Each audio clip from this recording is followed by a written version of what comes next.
All right, hello and welcome to the second session in the Safe Systems Summer Learning Series presented by the Collaborative Sciences Center for Road Safety, or CSCRS.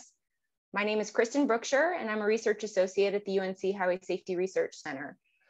That's where CSCRS is housed. I'm here to give you all a quick orientation, and then I'll be turning things over to our moderator, Dr. Eric Dumbaugh. So CSCRS was established in 2016 as one of the 5 National University Transportation Research Centers funded by the FAST Act, aiming to address our nation's critical safety issues. We're a consortium of 5 research partners from 5 universities: UNC Chapel Hill, Duke University, Florida Atlantic University, UC Berkeley, and University of Tennessee at Knoxville, with many of our students and researchers participating in or helping to moderate this series, and especially the session we have going for you guys today. So if you are not yet familiar with CSCRS, our consortium recognizes that transportation challenges are increasingly complex and interconnected, and that this demands new skills and approaches to problem solving. We bring together expertise in engineering, planning, robotics, and data science, public health, and other fields to develop new ways to approach our most enduring and complex safety issues. 2 years ago, our consortium held its first conference, the Safe Systems Summit, organized around systems-oriented approaches to address transportation safety challenges. We introduced concepts around safe systems and system science, which can be used to explore system assumptions and interactions. In this summer learning series that you're here for today, we continue to host a space to share ideas and questions around these concepts and to reflect upon the ways in which we, as a research and practice community, can both appreciate the complexity of the transportation system while continuing to foster shared goals and identify new ways to address enduring safety issues.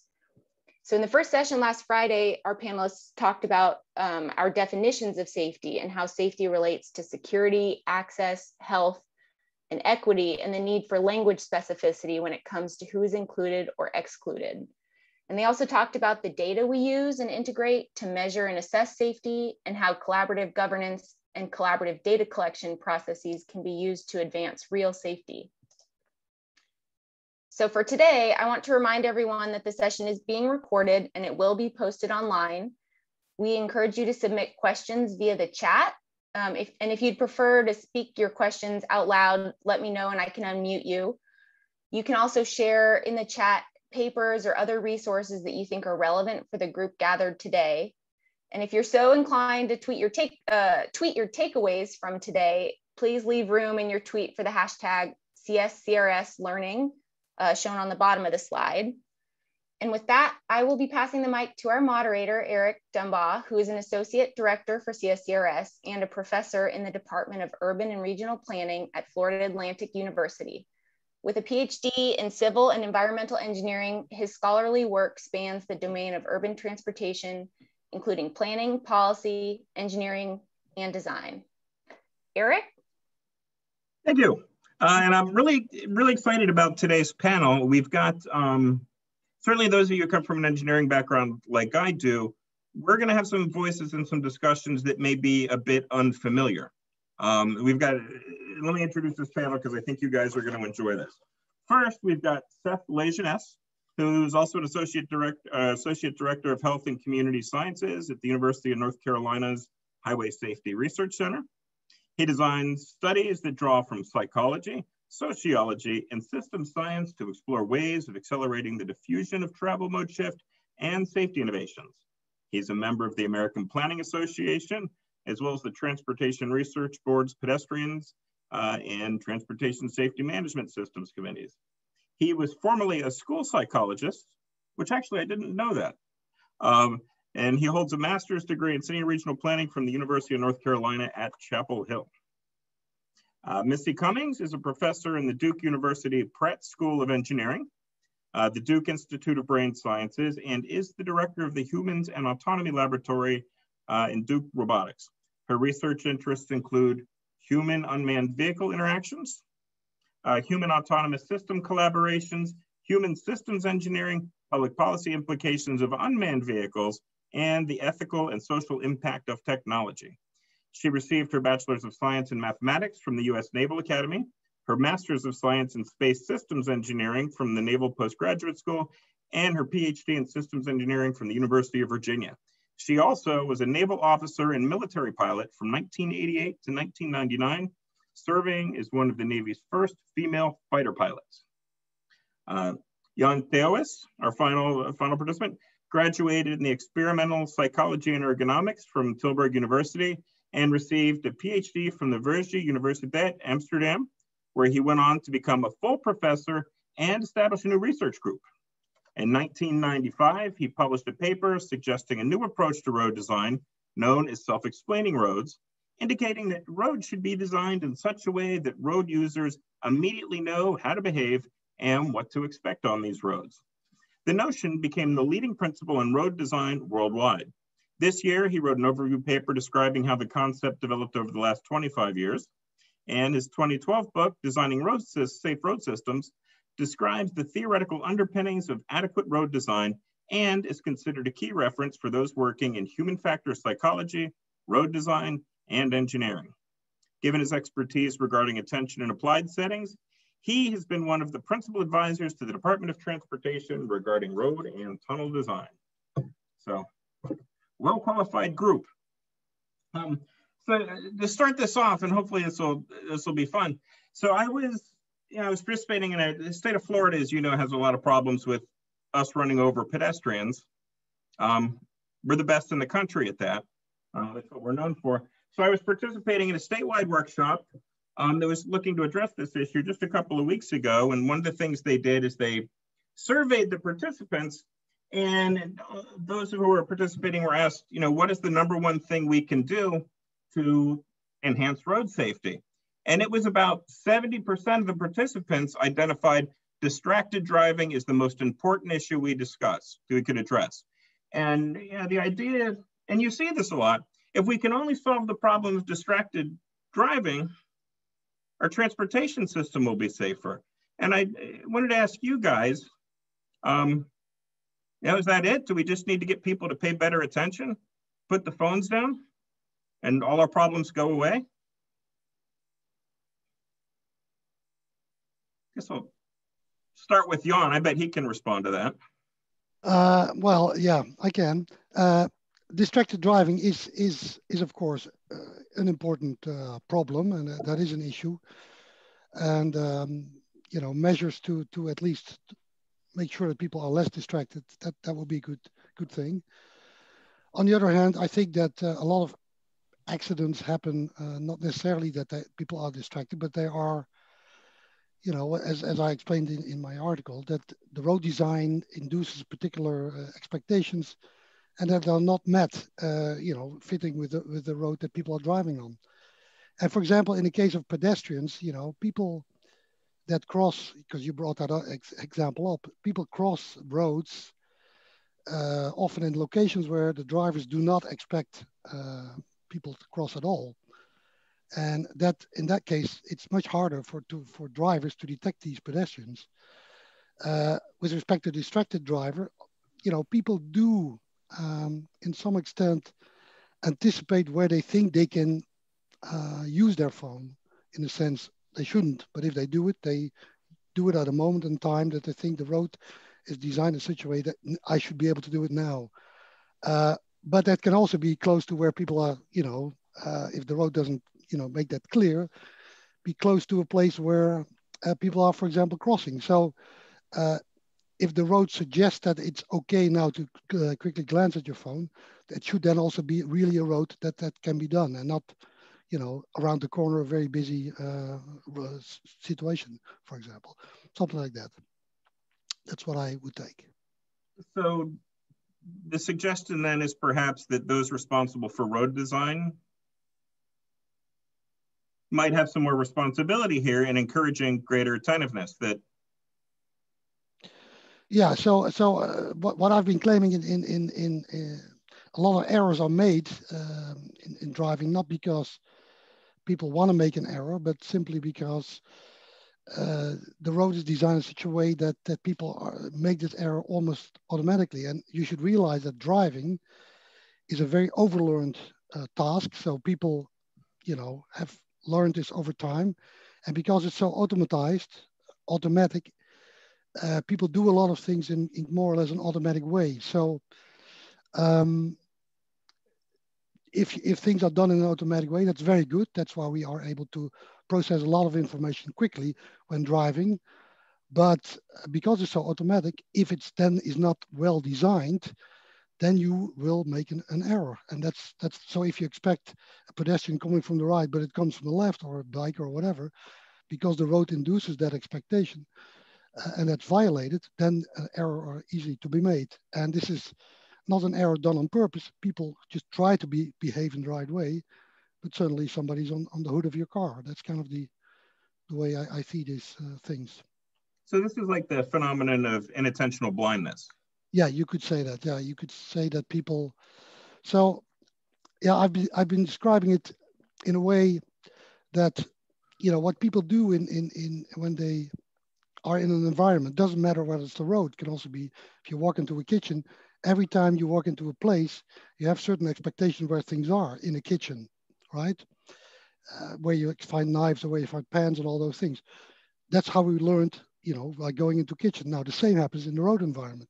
You have learned to expect things to appear at certain places, and if those things are in those places, those other road users, or then everything is fine. But if they are not, then you get into trouble.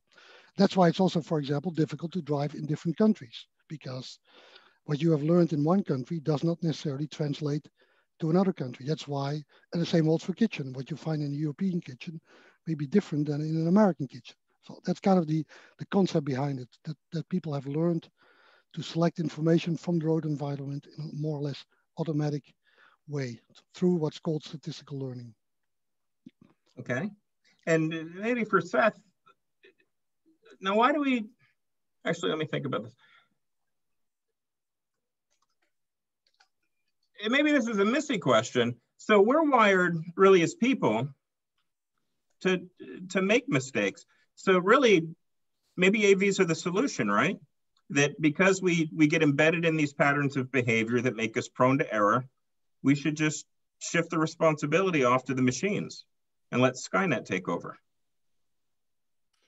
You know, I mean, it's a great utopian idea, but the underlying assumption then is the technology has to work correctly for that to happen. And we are so far away from having technology that can do that reliably that we're kind of in the worst possible case where the technology is pretty good, but good enough to lull us into a sense of complacency. And I don't mean to start bickering with my other panelists so early in a meeting. While I appreciate everything that Jan said, I do think that road design is, there are definitely things that can be done to promote road design. We certainly did a study recently for CSCRS that showed that median width is a substantial road design element that can reduce road deaths. So I don't want to downplay that, except that when we're talking about people's distraction, I think that if I were to do a principal components analysis in some magical way, the far away the principal component would be the design of bad driver assist systems inside the car. So I think that, you know, I mean, every day we're seeing more and more Tesla accidents, and we're starting to see other accidents now that other manufacturers are claiming to have hands-free technologies. We're starting to see accidents that for drivers who the invitation is just there to be more and more distracted. Drivers cannot distinguish the difference between hands-free and mind-free. And so as soon as you tell a driver you can be hands-free, they're going to stop paying attention. So we've just got to stop doing that in this country. So where's the dividing line between the two of those? So it sounds like we don't have anything. We can't trust the driver. I really like this conversation, and we can't trust Eric. the machines. Yeah, I really like this conversation because when you open that up, that really is telling. When 70% of an audience is saying, our biggest problem is driver distraction. And to Jan's point about, okay, yeah, it could be a distraction. People tend to self-regulate to some extent. And to Missy's point, Sometimes the driver interfaces are not exactly conforming to human, psychological factors, cognitive abilities. Definitely those are an issue, but it's really fascinating, I think, as a cultural phenomenon, why 70% of the audience would say driver's distraction. They wouldn't say in-vehicle design or vehicle design more generally, or road design or policy. Why they would focus on individual behavior rather than elements of the system, right? That's kind of interesting, right? And sometimes in some context, we'll call that safety individualism. It's something that you see in almost any domain you can think of. So if you think of health, for instance, when people are asked, what makes people healthy? And this is in the US, I don't know what the data are in, say, the Netherlands. What makes people healthy? What do you think they said? Well, they said diet, exercise, and smoking, right? The two lessons from that, and this is research from Frameworks Institute, really high quality outfit. They basically, two things emerge is that people have learned these messages that have been in the environment for many years. They've memorized them, or at least taken them to heart. And two, they focused all on individual behavior, right? Rather than food environments, food availability, healthy food availability, the fact that natural physical activity has been sort of engineered outside of people's worlds. They're focusing on the individual themselves. And you see it in education with grit, right? We see all this, it's just how hard you study and how much you persist.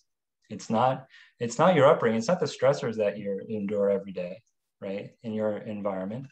It's you, it's on you, right? So I think that's sort of really telling why we start almost immediately as a culture, right, looking at people themselves, as individuals making decisions, basically. I'll just throw that out there. What do we think about that? Yeah, can I react to Seth's suggestions? So the point with the human error is that indeed, as Seth says, is that people, try to blame the person, the individual. The individuals, the individuals at fault because making an error. Individuals at fault in giving Missy's definition of not paying attention while the car is in an automatic driving situation. But the point is, we should be able, the car, the environment, we should be able to, make sure that people are not capable of making those mistakes. We should make sure that people, because the problem is, people cannot always be held responsible for, making these errors.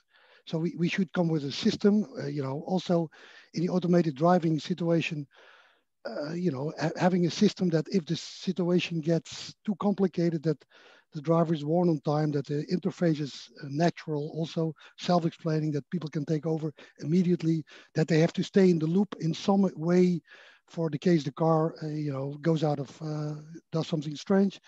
Those things we should take, we should use that and redesign these systems. And you cannot tell a person, you have to keep, attending the car if you drive for 5 hours and the car does everything yourself. You have to give systems that people can use to, take over. Or so I think we as, psychologists, designers, road designers, should help people not to make those mistakes, and don't say it's your fault. Don't say it's you should have done differently. That's kind of what I think about this. Okay, so can I start wading into this area? I agree that we need to, move away from the frame of blame, but at least if we're going to blame individual drivers. But while I would like to believe that we can design our way out of every situation, bad situation, I think this is where we've got to realistically start talking about regulation.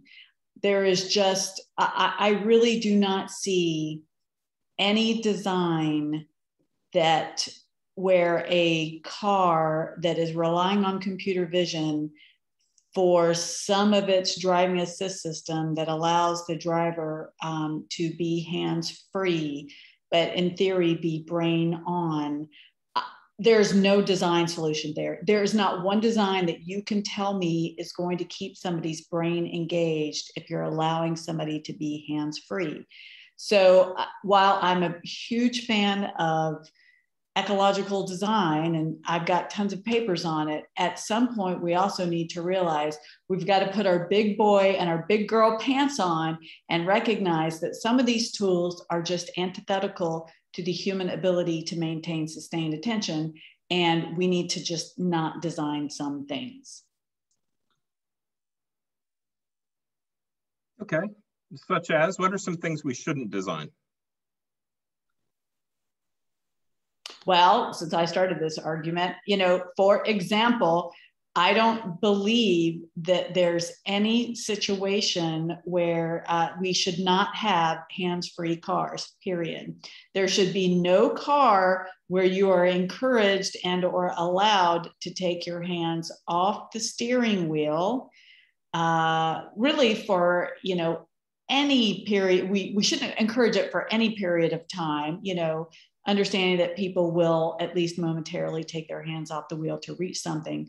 But if you are selling a car and you are selling it under the rubric of hands-free, you are going to get a high percentage of people who are also brain-free. If not, I mean, it is so antithetical to our ability to, the car says I can take my hands off, to not reach for that cell phone, to not reach for the cup of coffee, to not engage with conversation with people in the car. So the idea that you can ever be hands-free in cars where you are expected to have to take over control at any point in time, which is where we are with driving assist systems right now, these two ideas cannot go together. No, and you see this with, and I'm curious what your take on this, you see this with driver assist systems where, and I'm guilty of it, and I know better, right? Where I have these things, so I take them for granted that they're gonna tell me things. So for example, we have to have the rear view cameras now. Now, yeah, when I drive my minivan, it beeps when somebody's behind me. So we have, you know, 3 kids. So we have the minivan, and then we have the little city car, the Civic. So I'm in the Civic, and I'm backing out, and it doesn't have that beep. But I'm so used to driving the entire menagerie around in the van that I'm expecting the beep. And what I nearly did was I nearly ran over an elderly woman, my neighbor, walking a dog, because I was expecting the beep. I had, even though I know better, had transferred the responsibility for that behavior to the car. I didn't even look back. I sort of luckily did that and saw her, and of course her face made me feel socially awkward and terrified. But how much is that, you know, how do we counterbalance the trade-offs with that? How much is risk increased? Is there some balance of risk that we have? You know, there's risk homeostasis theory, for example, where we accept some level of risk and we adjust our behavior. Where is that threshold, and where do vehicle assist, automation, how might that impact all of this? Well, I think we need to kind of decouple and pull apart some of these problems, because the problem that you're talking about, the risk homeostasis of alerts and warnings, I mean, this is a very standard problem in all of human factors in all transportation systems, not just cars, but it's a big problem in planes too. I mean, I knew a guy once, I flew in the squadron once with a guy who had he was landing, he forgot to put his landing gear down, and he had every alarm yelling at him for at least 45 seconds not to land, and he still did land with no landing gear down, right? So he lived to tell the tale. But so we've known about these problems for a long time, and this is where I would say, Jan, oh yeah, there's some really great design things. Maybe we could talk about changing up alarms and how to make alarms appear to be different, or how to stop that kind of either risk homeostasis or complacency with alarms. So I would take that problem and put it separately from designing systems that are basically going to put humans in a category that they simply cannot respond in. So we know that there's this thing for humans called the neuromuscular lag. Humans have an inherent built-in half-second delay when they see something to be able to respond to it. So if we know that there's this inherent half-second neuromuscular lag that is just fundamental to who we are, we can't get around that. Why in the world are we ever producing any kind of driving assist system that allows your hands to be off the steering wheel You're encouraged to have your hands off the steering wheel, but not your, in theory, you're supposed to be still paying attention. Allowing somebody to take their hands off the steering wheel is first likely going to violate the neuromuscular lag. And secondly, it's going to encourage people to put their attention somewhere else, right? So the alerts, warnings, risk homeostasis problem, that is just one of the, I think, a core issue for all of human factors and all transportation domains. But the other one of designing systems for functional safety, where functional safety is just not possible. How are these systems even getting off the page and into deployment? And, and we see this in spades now with Tesla. So you're just asking for those accidents. Where would you need to, how do we solve that problem? You solve that problem by either you can go full self-driving or not. Because if the car can't take control of itself, especially for emergent threat detection and obstacle avoidance, for example, if you can't do that, then you should not be encouraging people at all to be hands-free. Of course, that's just my opinion. I'm sure Ford and GM disagree with me. So Missy,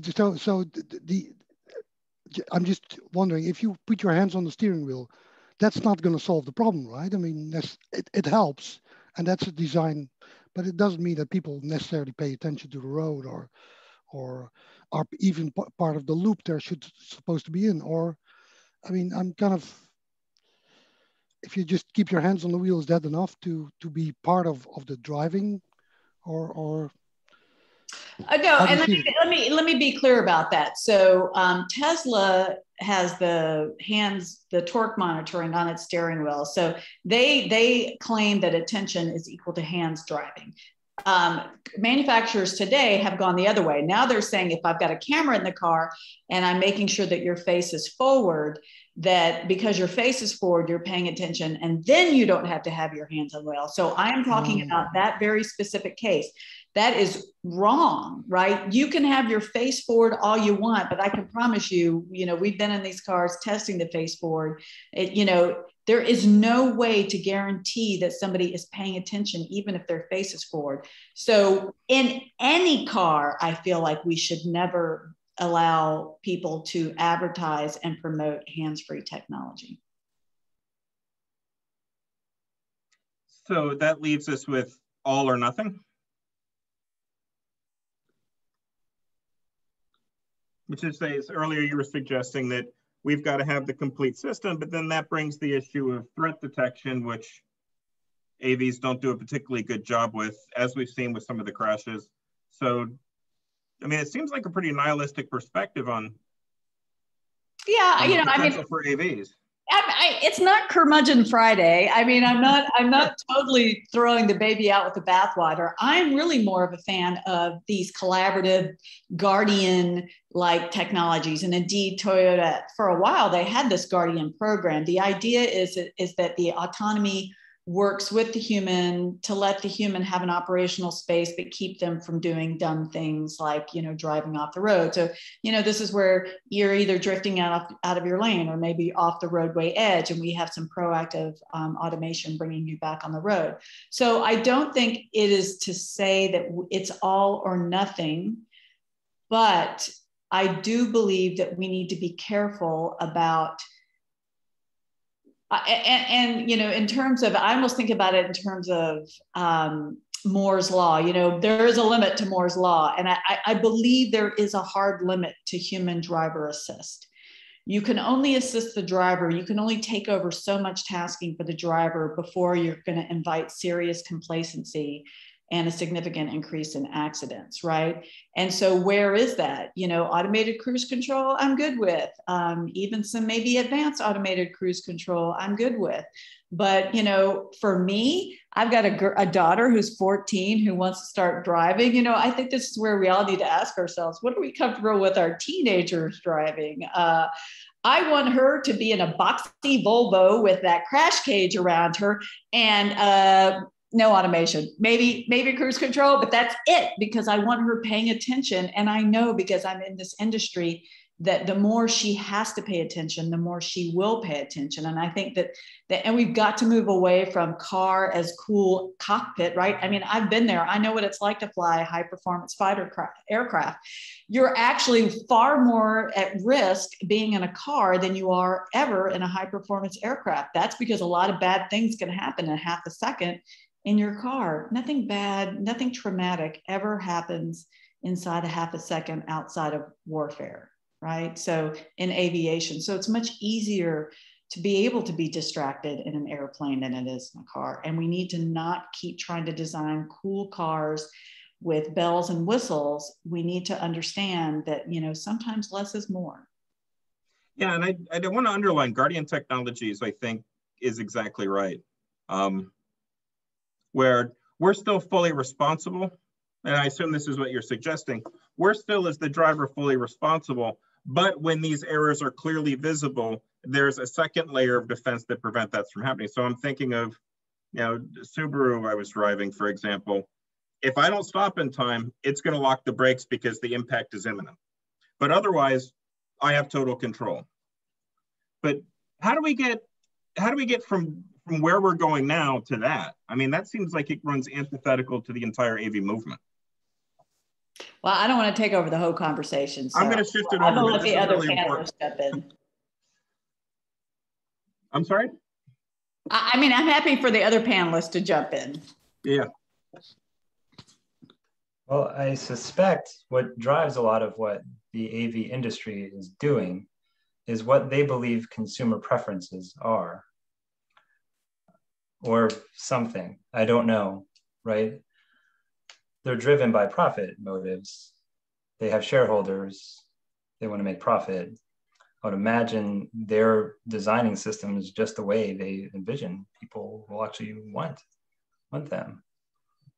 So I think that's part of the problem. Of course, that's not everything, because people can, you know, have some insight into what is actually safe, like these Guardian systems. But it is kind of curious, Eric. You're right. That's a very good question as to why is it happening? Why is it going in this direction? I have other questions regarding vehicles themselves too. Like, why do we continue to see higher horsepower in vehicles? Why do we see higher profile vehicles? Why are the top 3 selling vehicles in the US trucks? Are people hauling things all of a sudden? I didn't realize the entire population got into construction. What's happening, right? What's happening in terms of consumer preferences, consumer patterns, and things like this that is contributing to the problem? We've been talking a lot about inside the sort of the vehicle itself. The problem you started with, Eric, was the sort of pedestrian injury and fatality crisis that we have in the US, right? So where do pedestrians fall into this? Of course, driver behavior and design is going to impact that for sure. But it's sort of a curious question as to what is it that we're trying to achieve with all of these systems as a society? Well, I think, and to follow up on what you were just saying, or I think you're right, which is, you know, there's the sense that, well, we're following what the market wants, but if people knew what they wanted, we wouldn't have advertising, right? If we relied on that, for example, we wouldn't have in-vehicle seatbelts, which NHTSA of all agencies tried to fight against in the 70s. Like everything would be passive safety systems, no seatbelts. So what do we do about that? I mean, should we be deciding what people want and, if you will, manipulating them? I mean, how do we deal with this tension between we can't trust people to make decisions for themselves or to be safe, or directing them towards something? How much of this is propaganda? What is our social role in doing this? And who should be doing it? I mean, these are big social cultural issues that sort of get at the tension between this individual autonomy thing that we have where people make choices and broader social good. I mean, these are big tensions. How might we balance those? Yeah, can I jump in here, Eric? I mean, yeah. The point is, and that sounds a little, but people do not know what's good for them. That sounds a little strange that I say that, but people, if they go to buy a car, they want to have a car with a lot of buttons and a fancy display, complicated displays. You know, in the old days, I did research on navigation system. People wanted colors, people wanted moving displays. They wanted all that. They're in the showroom buying a car, and if the salesperson says, well, this thing only says right and left, nothing else, and he says it's good for you. And the person says, I'm not going to pay $3,000 for a thing that says left and right. I want colors, I want buttons, I want all of that. So what the industry does, they make those buttons, they make those things because they sell. And that's not always good for the people, but you know, it's maybe, yeah, you know, especially in the United States, it's a free market. People can choose whatever they want. Yeah, that's what the people do. And they probably also, you know, with respect to automated vehicles, they want to be able to do something else, to go sit in the back of the car and read the papers. And but that's not always good. But if people pay money and the car companies want to sell a car, that's what they're giving to people, right? Yeah, and Jan, I think Missy started off by saying that's why we need regulation. So that's where this comes, right? I mean, so yes, it's true. Industry is in the business, to my understanding, of sort of creating more desire, right? I mean, if we stop desiring things, our economy would collapse immediately. So what they have to do is create more and novel desires all the time and try to sell them. And then people's preferences will kind of help shape what that looks like over time, I suppose. It's kind of a feedback loop, right? But you're right, where regulation comes in and saying, no, we actually need some safety features in those vehicles. We need, right? We don't see the kind of built environments as the same way, right? As a consumer product, but in a way it could be seen that way, right? Right now, it's quite dangerous in a lot of places. It's very risky for a lot of people. It's not serving them very well. In fact, they would probably be rated pretty poorly if they were to get to Yelp or some other mechanism of providing feedback, right? That's inherently the problem. Of course, there's many legacy issues where a lot of the engineers today they're working hard basically to retrofit the environments now, right? All the legacy, the path dependencies that have been in place for decades. But yeah, it's a question of how do we as a culture, I think, start organizing and start agreeing what is good, what is desirable. We all develop at least some sensible consensus as to what we want to achieve within the way we get around, right? Right now, I mean, we don't really seem to have that very much. There's very much a tension between fast mobility, safety, right? These efficiencies that people want and that states often want, right? With efficient movement of goods and vehicles. And then that interacts in North Carolina with communities trying to make things safe and accessible for people of all ages and abilities, things like this. So I think there's some major tensions that I think culturally, socially, we have to start working on politically, everything. Last time, actually, the discussion, to tie it back to the first discussion in this series, it was brought to the attention that this is very much a social, cultural, political problem that we have. We know good design for the most part, right? We haven't, I don't think, really figured out the other elements about what is derailing our progress to a better system for everybody.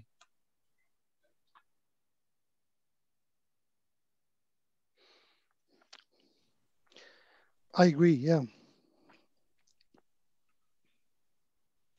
I just I saw somebody made a comment about, you know, what is driving OEMs to make some of their choices. So for example, you know, why is it that the Ford F-150 is the most popular truck or car in America?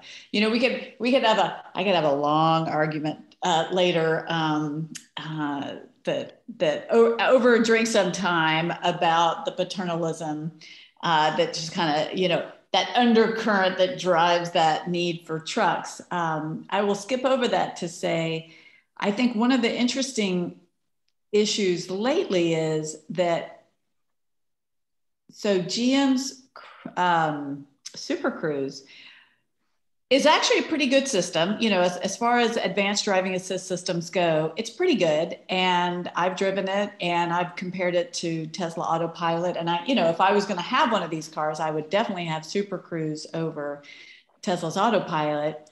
But it turned out that they originally targeted the Cadillac market and they didn't sell. I mean, it is so hard to get your hands on a Cadillac that has Super Cruise on it. And that's just simply a fact that that no one was buying them. And if you actually think about it, like who owns Cadillacs anyway in America, you know, and in the year of 2021, I'm sorry to report, I don't mean to hurt anybody's feelings, but this is an over 60 car. People under 60 do not want a Cadillac. It is not cool. There's a certain generation, Gen X, maybe, and boomers who think Cadillacs are cool. No one else does. So that's why they didn't sell. So now what they've done, which I think is a very clever marketing tool, is that they took Super Cruise out of Cadillac and put it into Mach-E and Ford 150s. So is there a huge demand? Probably not. I mean, you know, I come from a family that every single man in my family has a Ford F-150. And they don't want an autopilot or a Super Cruise kind of system, but now that they've added it, they're like, oh, it's just one more cool bell and whistle that I can add on to this technology that I already would have had. And so I use that as an example to say, look, sometimes the technology, you know, is in this sense, adding on to F-150s and maybe Ford Mach-Es to make them appeal to a younger market. But all of that is to compete with Tesla. And so I do believe that, like it or not, Teslas with EVs, which I really support electric vehicles, but also on the same time about all this layered in autonomy, is that the car manufacturers want to be Tesla and they want to compete with Tesla. And so I believe that we're getting a lot of these add-on capabilities to compete in that space. Why else would you call a technology hands-free? I've worked with the human factors people at Ford. Maybe some of them are on this call. I can't imagine that anyone at Ford in their human factors division thinks it's ever good to tell any human at any time in a car who's driving that it's good to be hands-free.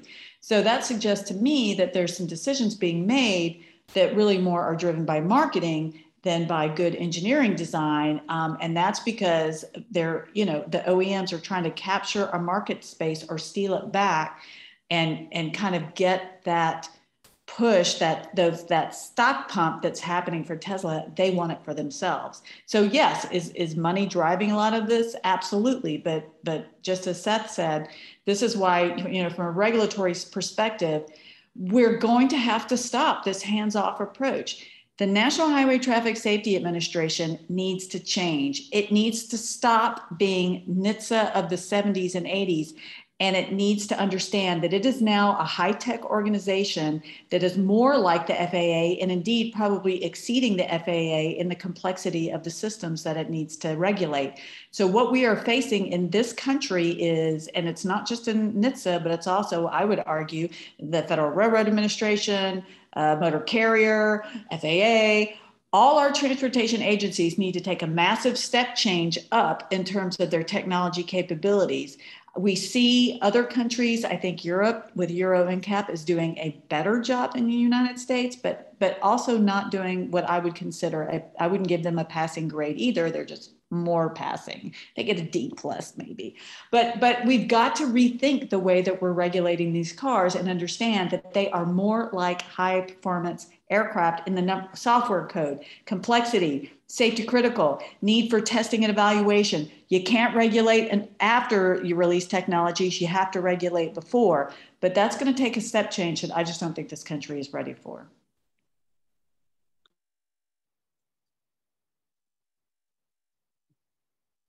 What do you think, Eric? I was about to kick it over to you because we're entering the sociocultural issues that I think are partly your wheelhouse. I mean, how do we bring that about? I mean, there's a sincere lack of will. This lack of will is kind of an interesting phenomenon, right? I think when we say political will, where does political will come from? At least in the US, I can't speak, I'm sorry, Jan, I can't speak to the Netherlands. You have totally different policies, live in a different world, basically, than we do here. A lot more security in terms of finances, parental leave, things like this. We have a lot less security, which probably relates to the way we might behave in certain circumstances, like the roadways. But beyond that, we, I think, have to, come to an agreement. And again, this is going to be really tough. Look at what's happening with COVID. Look at sort of the shelter in place and mask mandating. The kind of reactance, that's a psychological theory around that's very prevalent in the US, especially among more conservative people, but it's pretty prevalent among everyone. is that whenever our threats seem to be our freedoms seem to be threatened, right, we react quite negatively, often in the exact opposite direction, and indignantly. So if you can imagine, if we were trying to pursue regulation that would restrict anyone's, even their perceived freedoms, there'd be really a significant, strong, and persistent negative backlash. I think what needs to happen is that this is going to be a bottom-up shift. And we're starting to see that in the US, right, with Vision Zero cities. We're starting to see more of a discussion that is challenging safety individualism in a lot of the Vision Zero adopting cities. They're starting to look at the broader systems at play. They're starting to call upon policymakers to change things. I think this is exactly what has to happen, is that policymakers are very much sensitive to the sentiment of the public, right? If they see the majority, say 75% of people are going to be supportive of a certain policy, they're more likely to vote for it. They're not going to take a risk, right? If no one's supporting this in public, a risk on some policy. So if we want NHTSA, if we want FAA and the Motor Carriers Association, we want them to step up. And I totally agree with Missy on that. We have to see a groundswell, if you will, of basically calls for that sort of action. And the way we do that is we need to get away from discussions, Eric, like you were talking about at the beginning, that pegging on individuals' behaviors about being distraction, because that ignores the broader systems here, right? That is not helpful to us. What are we supposed to do about driver distraction? People are literally mind wandering half of the day. Or what are we supposed to do about that, right? People have their cars and their kids and their coffee, like Missy was saying, in their cars with them all the time. So how do we have a conversation then about the broader things that are happening, our road environments, but also our policies that continue to build out into suburbia that require, putting land uses so far apart that we want to close that distance by upping our speed, right? How do we respond to the fact that when crashes do occur and deaths do occur, people tend to blame the victim? How can we work with the journalist community to start reframing these? We've sort of done some research on that and thinking through that. Like, how do we reform crash reporting forms to, instead of servicing the insurance companies and saying, here's the parties at fault, always pitting against individual road users involved in crashes, and start thinking about, well, what was this environment like when the crash occurred, right? Like, is the posted speed limit too high for this land use context? These sorts of things. Start looking at the broader picture. And I think once we get more of a critical mass of people starting to think and see the problems, problematize injury in this way, we might see, again, more of that groundswell of support for policies that are very much needed. I would love to hear what others, and Jan and Missy, think about that, though. Especially Jan from Netherlands. Do you struggle with these sorts of things? Yeah, I mean, we shouldn't probably take this into a political discussion, but I mean, to get things going, you need a fairly strong state to take care of things, right? And maybe that's in the United States not always. I mean, it's a different culture, as you point out. So in that respect, I mean, like in the Netherlands or in Europe in general, the states have more power. They feel responsible, for example, for good road design, and they do not necessarily blame it on the person or say it's your fault. It's really, they feel responsible for a good system where everything works.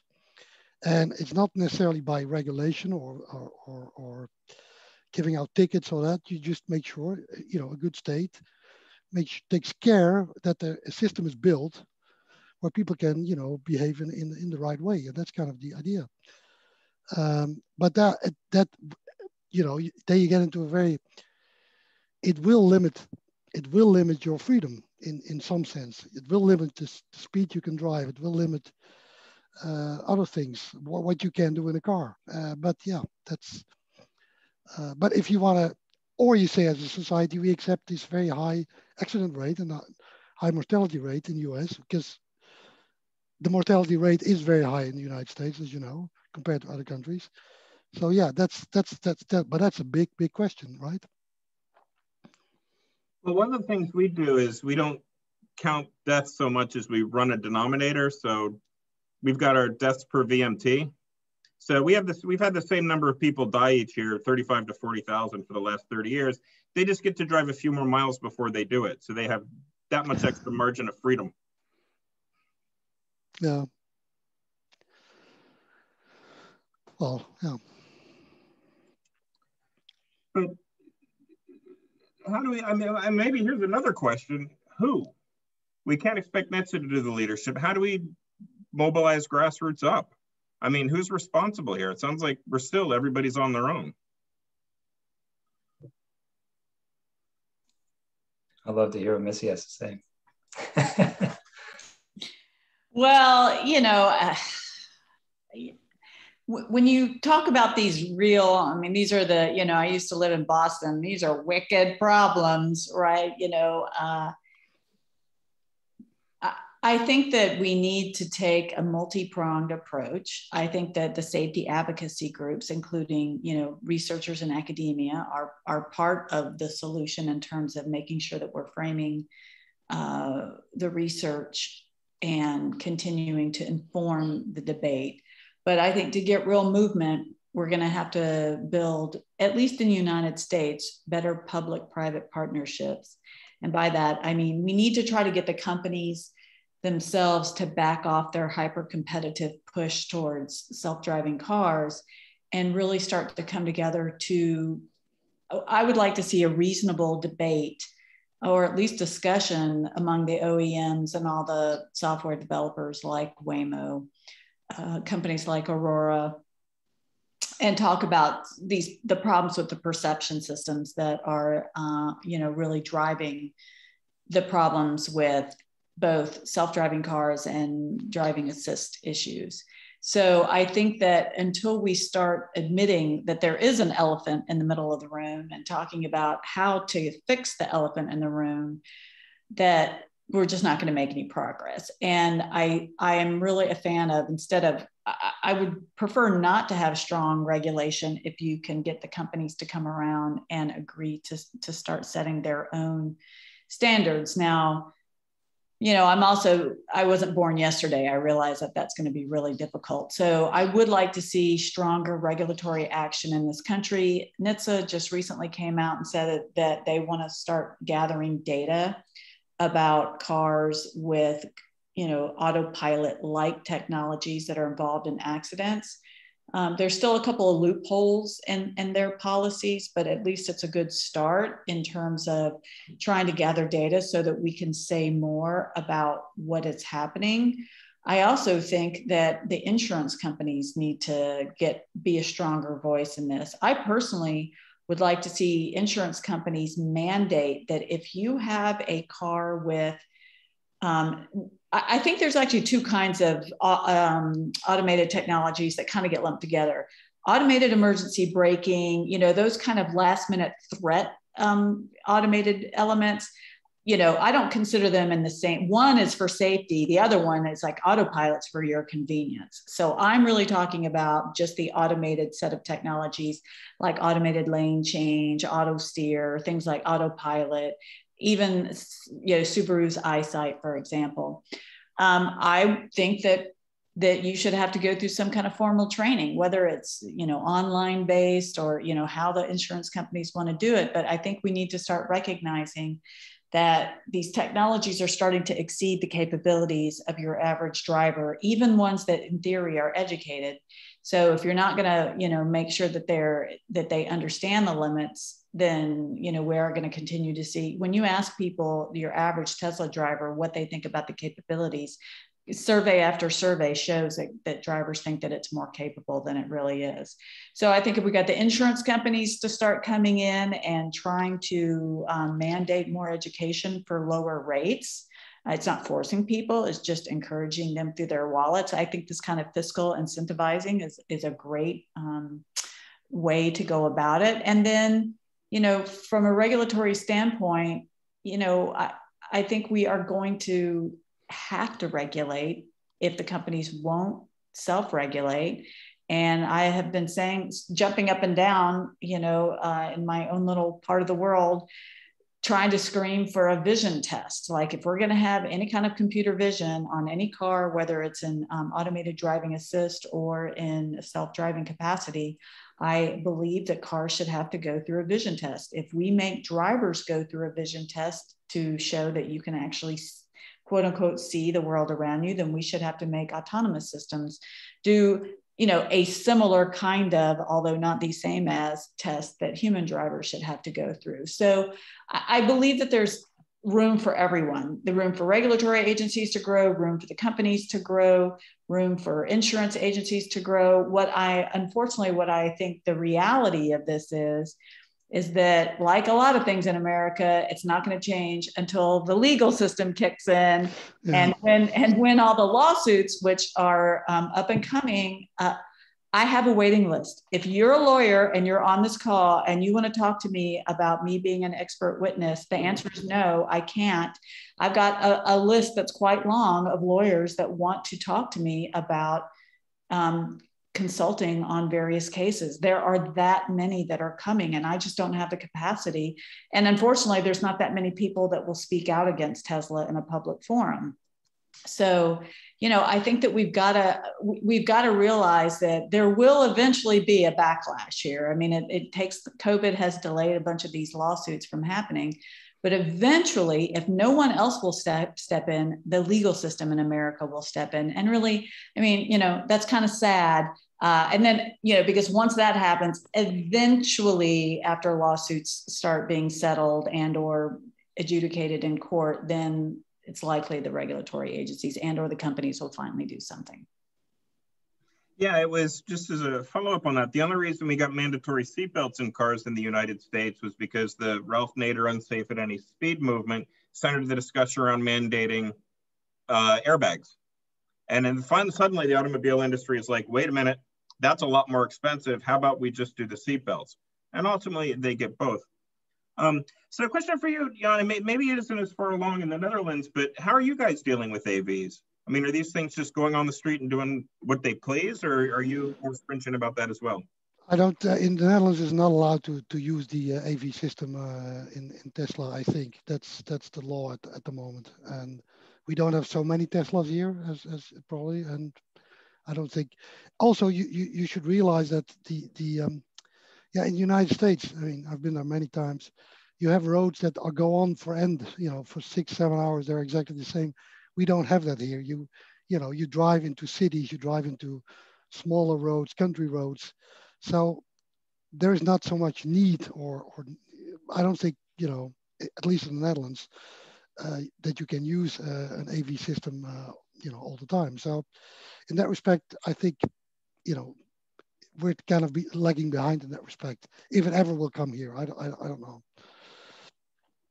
So it's just that easy. The government says no, and the problem's solved. I think that is the rule at the moment. Well, I don't think there's been incidences that people were not behind the steering wheel, and every car that comes into the country has to be tested before they allow them. Probably, Tesla can then overnight send some software and still change it, I guess. But yeah, I don't think it's a big issue. But yeah, and again, as I said, you drive for, all the cities are clumped together. It's very, very busy, very urban here. So there's not so much need for being, in an automated system, I think. It doesn't gain much, let's put it that way. So, I mean, it sounds like adding this all up, I mean, we definitely need a very different perspective of what a human-centric approach would look like. I mean, right now it's, we look at critical factors. So, and this comes from the late 1970s, we studied crashes, and we looked at what the road user was doing right beforehand. Were they paying attention? Were they speeding, whatever? And then we just flip it. And we say, well, if they didn't do that, the crash wouldn't happen. But it sounds like what we're dealing with is a lot more complex than that, that there are a lot of upstream factors that we need to be dealing with that enter into road design, that enter into the types of things we allow to develop, that enter into federal policy around what's going on our streets. That's a lot to tackle. Is there, I mean, is there a logical starting point, or are there multiple prongs we should take concurrently? I mean, how do we redefine our understanding of the role of the road user in these very complex systems?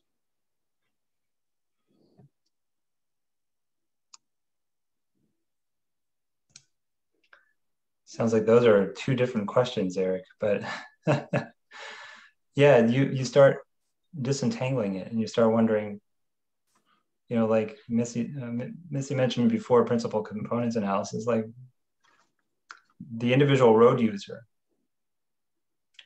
What, in terms of the terrible outcomes we have, injury, road trauma, what could be traced back to the individuals? What could be traced back to all of those things in the individuals' lives that are probably impacting the way they might be behaving on the roads and their interactions with the technologies on the roadways. If they're unencumbered with technology, like just on a stroll or something. That's it. It's so inherently complex. And that's why we use tools, right? Like causal loop diagramming, like stock and flow diagrams, systems dynamic models to really understand where we could have any sort of impact in any reasonable amount of time. And I say that because what you've laid out and what we're talking about here, I think, are decades-long issues, right? I mean, it's going to take a long time to start correcting course, if you will. And there's a couple of different, I think, sort of leverage points within system I'm always very attracted to. We often focus on ones that are more immediate but have less of an impact on the overall system, and those are your kind of taxes and your fees and such.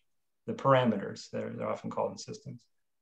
Another one is compelling feedback to those in power. That's a kind of an interesting one.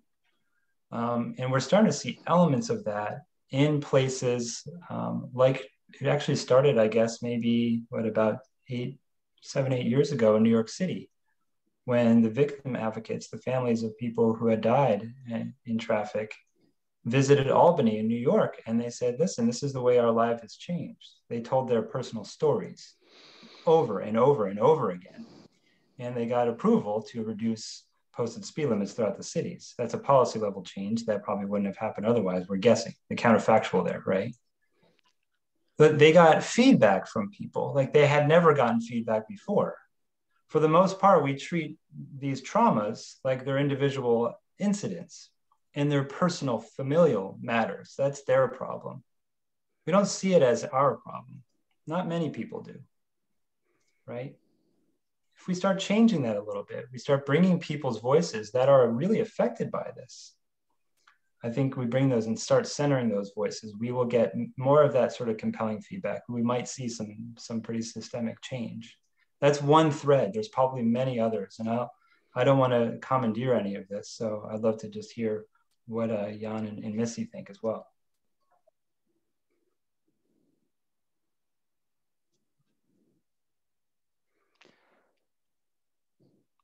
Yeah, this is a very big question in a sense. I think it would be the best way to go is to try to convince people that things have to change to get a better system where less accidents are going to happen. And maybe just like personal stories can help, but my point is, as a psychologist, people do not always know what's good for them. That's kind of so people want particular things, but and then you get into, again, strong government. We should tell them, well, listen, you want this, you want all these gadgets, you want this automated vehicle, you want this, but ultimately it's gonna, it's not gonna be good for you. Like smoking is not good for you, and I think that's where we should, make clear that what you want is not always the best way for the person or for the community or for the society, and that's a big thing, to tackle that. Well, can I revisit the idea of Curmudgeon Friday? And I appreciate Seth and Jan's, you guys are so nice and not nearly as cynical as I am. Look, you can tell all the stories you want. You can like, you know, the people who matter, which are, you know, CEOs of companies, boards of directors, regulatory agencies.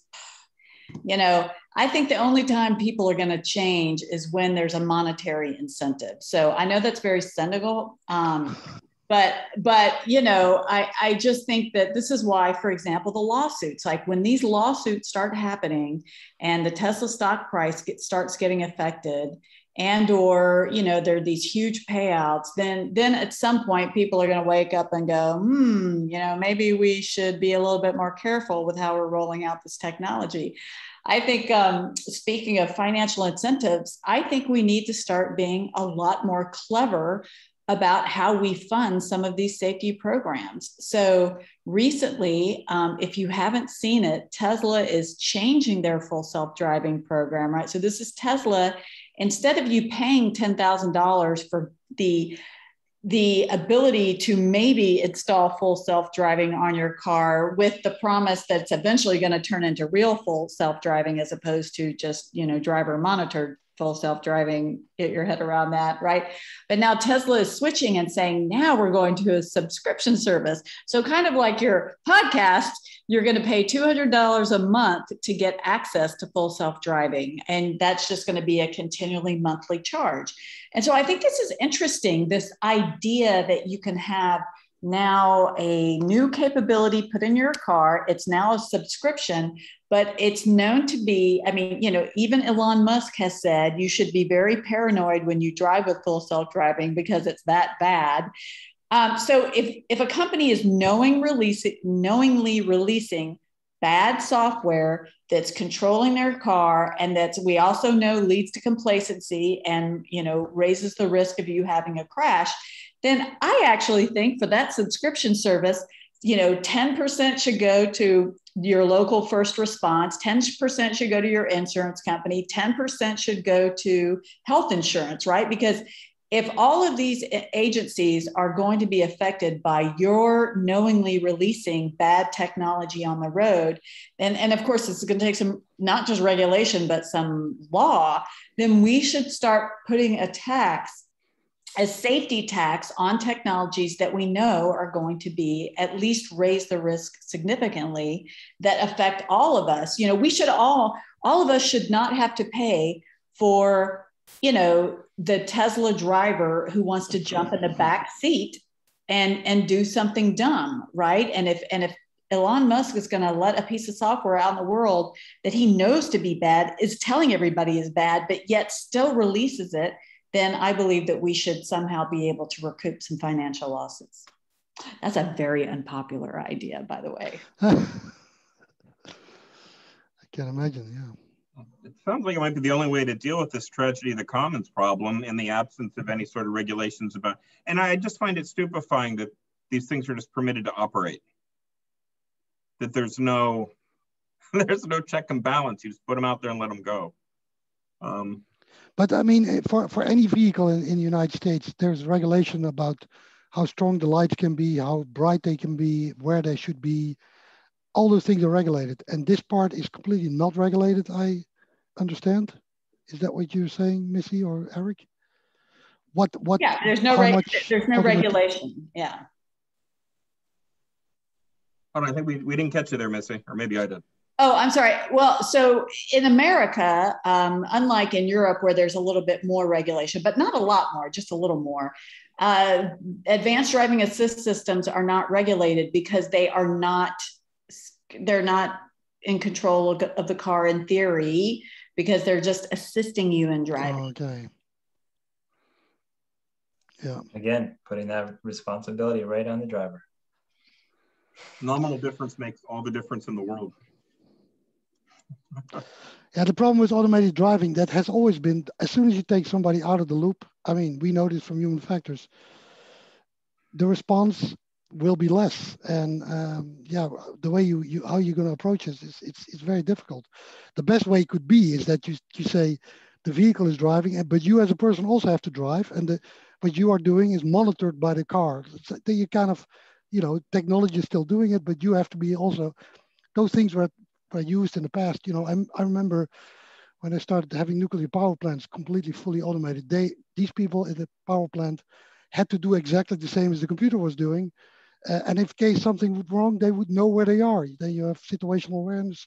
You know exactly how to take over. I don't know whether that's possible in driving, but something like that, you know, stay in the loop. But, you know, the technology can help you or guide you or in some way.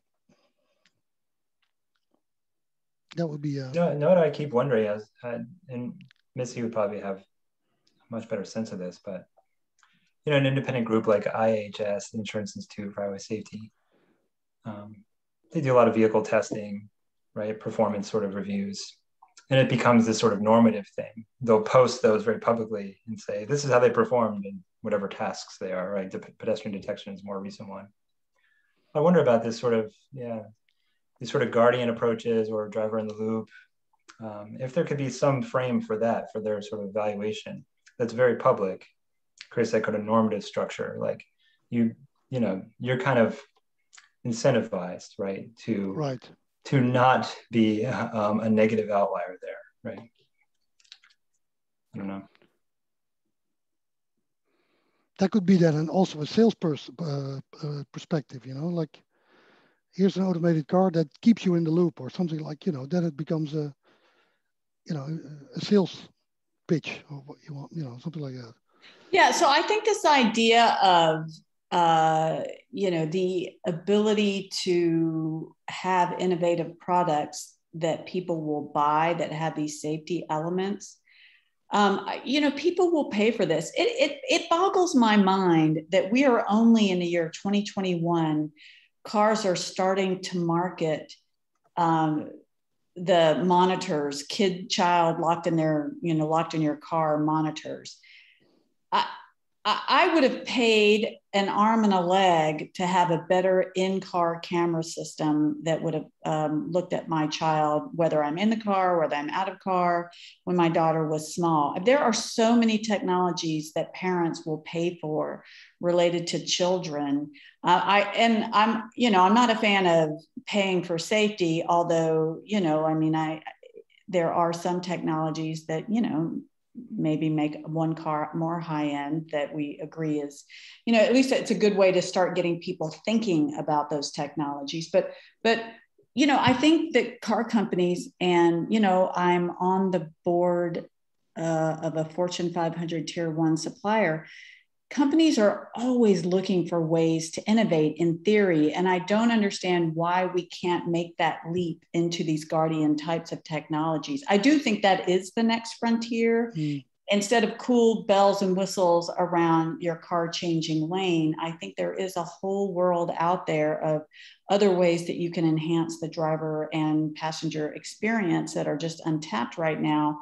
And because they're a little bit more complicated, they're not low fruit on the tree, you know, they're medium fruit. So I think the more we can get companies to start looking at some of these alternative technologies, I think there's business and money to be made. I just think it takes creative approaches. And technology, I mean, you know, Missy, you're kind of putting down the technology, but technology in these cars can also increase safety if it's done the right way, right? I mean, it's not all bad. There's also a lot of good stuff going there. So in that respect, I think there's, you know, a lot to gain in the future also, if it's done well, of course. So it sounds like what we need are more dead children. I mean, yeah. So it's a case in point, and Janja, I'm not sure how you're familiar with this is, we know when something's wrong when we change our policies for schools. So for example, we have special speed limits near schools just during this. So 20 miles per hour when school's getting in or out, but the rest of the day, 45 is just fine. Like we're willing as a society to accept, and the fact that we have that policy and we post the crossing guards means we know there's something fundamentally wrong. That inherently there's something wrong about this environment. We just lack the will to do anything about it, except for the precious group. And maybe, I mean, to get it how you know, I'm being a little silly at first, but I'm not wrong, that it may well be that this focus on children might be where we want to center some of this. Because, I mean, Missy's exactly right, that things that we wouldn't accept otherwise, we will wholeheartedly accept if it protects those that are most vulnerable. And that's the guardian systems. Well, I always tell people that the real litmus test of when self-driving is ready is when the CEOs put their own kids in their self-driving cars, right? So I haven't seen one do it yet. So, you know, I do agree that, I mean, it's sad that we have to make an appeal to that level. But at least in America, you know, you've got to frame these problems. I do agree in what we think are the most vulnerable. But even that being said, children have been dying in hot cars for a long time, and we're just now starting to see those technologies. So I'm about to say something that is really mean to the entire panel, including you, Eric. But so don't take this the wrong way, guys. But what I really think would be great to see is a lot more women in leadership positions in the automotive manufacturing world, in regulation, in boards or boardrooms around the country. And why am I making that link, right? Because I think that if you get a different kind of person in the boardroom and in leadership positions that see cars as critical extensions of themselves and the way that they do their life, which is what most women do, as opposed to men who, you know, we look at that Ford F-150. I said I wasn't going to do this, but I'm doing it anyway. Oh, please do. Like the Ford F-150, I mean, it's gigantic. And if you haven't seen that, there's a picture running around Twitter today about the compares trucks today versus tanks of World War II. Like our trucks that we're putting out on the road today are as big as tanks in World War II. How is that even possible, right? So, you know, I'm just telling you, and you can be as mad at me as you want, but I bet I'm right. Like we need to kind of throttle back the XY chromosome out of these leadership positions and get some XX chromosomes in there so that we can start understanding that there is this huge market. Give me a car that will spit out Cheerios to my kid in the back seat and give them a juice box.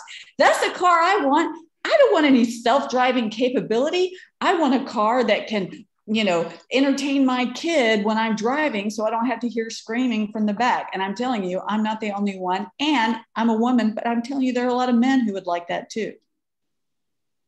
I wholeheartedly agree Missy, with that. To your point, I think a lot of people would love to see kids walking, biking, even independently taking the bus or the metro. That'd be nice to see, right? Welcome to the Netherlands, because the only thing we do is biking. So that's what I'm saying is, you know, this is preaching to the choir. There also, you know, we have special bike lanes. We have lanes where bikers always have the right of way. I mean, if you can build that, there are examples in America of particular cities that built that. In that way, you stimulate the biking. Now we have these electric bikes, which makes it very interesting for people to even use it to go to work, because you can easily 20 miles, 25 miles, you can bike around. There's no problem. That's a huge possibility for the future. So, but you have to also build the infrastructure that goes along with. Of course, yeah.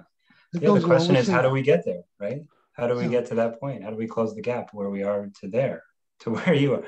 Netherlands, yeah, I mean, you have great systems, networks. You're relatively flat. That's true, but with the electric bikes, now you can also go up the hill, right? But we have a culture here, right? I guess what I'm trying to say is that we default to the automobile for almost everything. When you ask somebody how far something is away, they almost always think about the driving distance, right? Yeah, I know. This is a really kind of it's a default, and there's all kinds of legal studies that they're showing that we've basically almost mandated that in a lot of our building code, in our insurance approaches. Why this is a culture that's intentionally done that, right? We've gone to a point where we have people who are absolutely dependent on a several ton vehicle to cart their body and maybe an envelope or a backpack to go somewhere. I think that's a sign that there might be something a little awry when we don't have meaningful choice, right? And we talk about freedoms and stuff. Well, we often are lacking freedoms, just how we sort of get around, right? So we have about 10 minutes left, and I'm trying to go through, because and this is always good to see the chat's exploding. I don't have any ability to process all this, but I do want to get a chance. If somebody has a pressing question for this panel to ask, because there's a lot of good stuff in here. Whoa. Yeah, we can spend half an hour reading all this. Yeah, the chat has been alive this entire time. I've been watching it stroll in. It's wonderful to see the discussion. I just want to comment that, I am available for drinks at some other time once COVID is not quite the problem. But yes, it would be fun to do this over drinks one day, is have this discussion. I did want to, Paul Mackey reached out and said something about Mary Barra, who I know. Mary and I occasionally move in the same circles. So it is true that there's one female CEO of GM. One isn't going to cut it.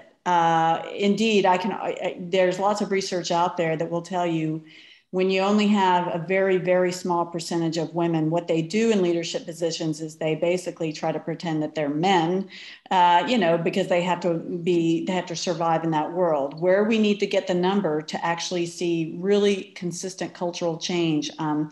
It's actually got a name to it. It's called critical mass, and the number is 15%. So we need to get female leadership, not just a CEO, but in the boardroom, boards of directors, C-suite, and also senior managers and likely middle managers. You need to get women in senior leadership roles all across organizations to make strong and lasting change. Amen, Missy. But Missy, do you require that? That's the discussion in Europe. That so many percentage of board leaders have to be women. Is there a rule in America too, or you don't have that at all? It's just started, and it's still, it's only in some states. And so, Europe has, as usual, is way ahead of us on this front. The problem usually in these big companies, they start with a lot of people, at low management, and they keep promoting the people that enhance the system of the company. So anybody that has a different view is promoted away or is thrown out. So in the end, at the top, it's all the people that were trained and think exactly as the big company wants. That's the problem. So you have to go from outside and say, no, we want so many women. And that's the only way to do it. Otherwise, that's the way they promote from inside, that anybody with a different opinion will never make it to the top. I'd love to see that, Jan. I'd love to see that happen. And Missy, I'd love to see that sort of mandate. It's like Gorbachev. He played along with the Communist Party until he was at the top. And then he started changing things. But he had to play along, otherwise he would never made it there. So glad you brought up Gorbachev. That's awesome. Yeah, we're all right.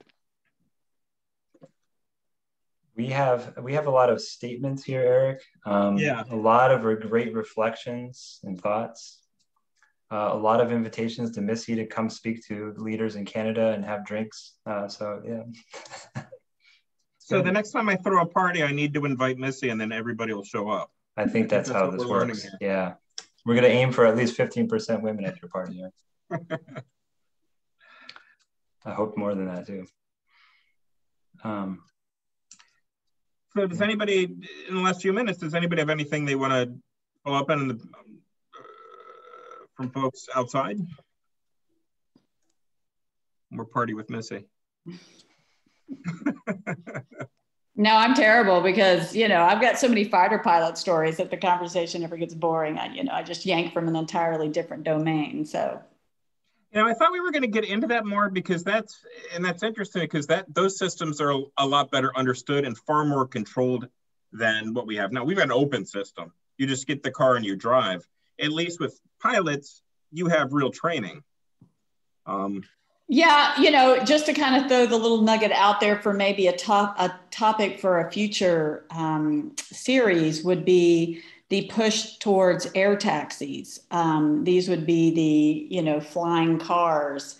It's morphed over the years. It used to be an actual flying car where you could drive and then fly. And then, of course, what would that mean for certification? But, now we're kind of moving more towards just cheap air taxis that are autonomously flown in urban environments back and forth between buildings, for example, in cities. So I have to tell you, what's funny is it seems like it's a completely unrelated topic to what we're talking about now with either autonomous driving or self-driving.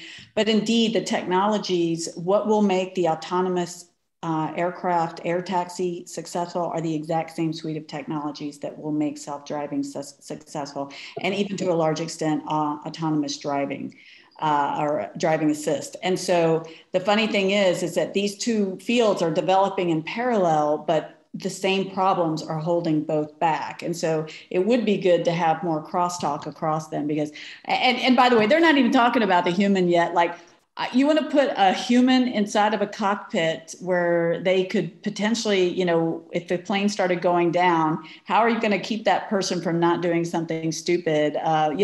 There's just a whole host of great human factors problems in that area. Yeah, we don't deal with 2 dimensions well. Adding a 3rd dimension, a vertical element to that, I think that's horrifying. So we have a question. I'm not sure if it's a question, a comment about Zoomers. I'm not sure. Yeah, it looks like Mary Jo is asking about the rising generation, what the rising generation wants. I think they just want a house, right? They don't even have those anymore. That was for older people. Sorry, guys. The Zoomers. I like this. Lesbian human error. Narrative of soldiers being more likely to die by auto death than combat. I didn't know that statistic. That's been that way for a long time. Wow. All right. Well, there's just a few minutes left. Does anybody have any concluding thoughts?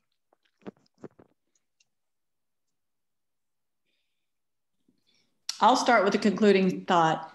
I think the research that this consortium is doing is very important and is helping push the football down the field. It's a problem that I wrestle with, that all the leaders of these groups wrestle with. It's, we've got to work harder to transition our message outside of, I feel like I'm with friends and of like minds here. Unfortunately, the friends and like minds are just not enough, right? We need to somehow get our voices projected in other areas. Well, I will say the one thing that's been reassuring over the last 10, 15 years is the confidence that I'm seeing in people that are not traditionally engineering related, tackling safety in a substantive way, which 20 years ago, you wouldn't have seen. The conversations would have been largely dismissed, at least in the domain of road safety. But it seems a lot more open now, which is positive. And it looks like Kristen wants to roll forward here. So. No, I was just putting it up just in case people are getting ready to sign off. I'll definitely want you guys to share concluding thoughts. But I will say, looking at the title, I feel like it's not very descriptive for what we're going to cover in that next session. So this group of panelists will be talking about the human element, not the infrastructure system. So they'll be talking about redistributing power, participatory planning, and breaking down silos of funding. So I will turn my mic back off so you guys can finish wrapping up. Mm-hmm. Eric, the note you just left on, I think that's right. I really appreciate your recognition that we've tended to praise them as non-traditional partners, but we're starting to see more of this, more people from different disciplines, different backgrounds, experiences entering into the fold. And I think we absolutely need more of that. We need to tie safety together, right, with equity. We need to tie it with the climate change. We need, all these different issues with access to affordable housing, et cetera. I'll just say in parting, I think there's a few things that actually we can do starting now. It's going to be a long slog, but I think we continue to contextualize the injury. We definitely want to look at individuals, especially ones that are kind of repeat offenders, but for the most part, the vast majority of people out there, we need to add context as part of the narrative in terms of what's happening out there with the road trauma. We need to combat this otherism that we see all the time, especially with people. The main mode in the US is driving and drivers. There are often other people that are outside the vehicle because they probably don't have much of experience being a pedestrian cyclist in a lot of different contexts, rural, urban, everything. But the solutions need to be framed as benefiting everyone, or else we're never going to, otherism is going to derail it. It's always a zero-sum game, right? What is good for them is going to be taken away from me. We need to address that.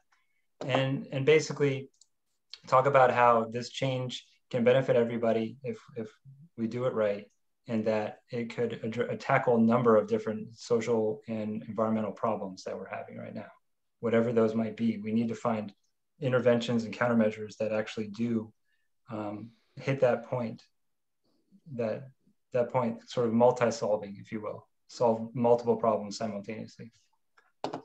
That'll be my parting words. Yeah, let me add a few words here also. What I think is important to get back to the human factor is that we should realize that a lot of human behavior is more or less automatic. We have very, very little control over what we do. It's, you know, we know it's the book of Kahneman, so oftentimes, especially policymakers, they think, you know, we're gonna have advertisements, we're gonna tell people do this, do that, but that's at a very high cognitive level, and most of our behavior is not like that. Most of our behavior are automatized routines that we do all day, and if you try to influence people by, you know, campaigns or whatever, those things are very, very limited. It has very little effect. We're talking about road safety, but for example, in the health, you know, advertisements about healthy living, that, you know, you shouldn't drink, you shouldn't smoke, you should eat healthy. There's been a big study on this. Those campaigns have very, very little effect on actual behavior. People like to listen to those campaigns, and they think it's great that the government does this, but it has very little effect on actual behavior. So we have to think about how can we change this automatic behavior so that behavior really changes. And that's, I think, key. That's my final point here. All right. I think that was certainly an illuminating session.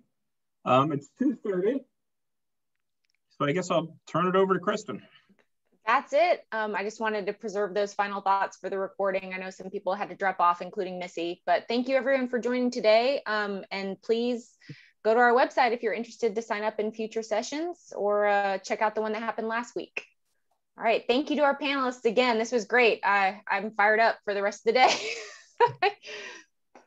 All right. All right, I enjoyed it very much. So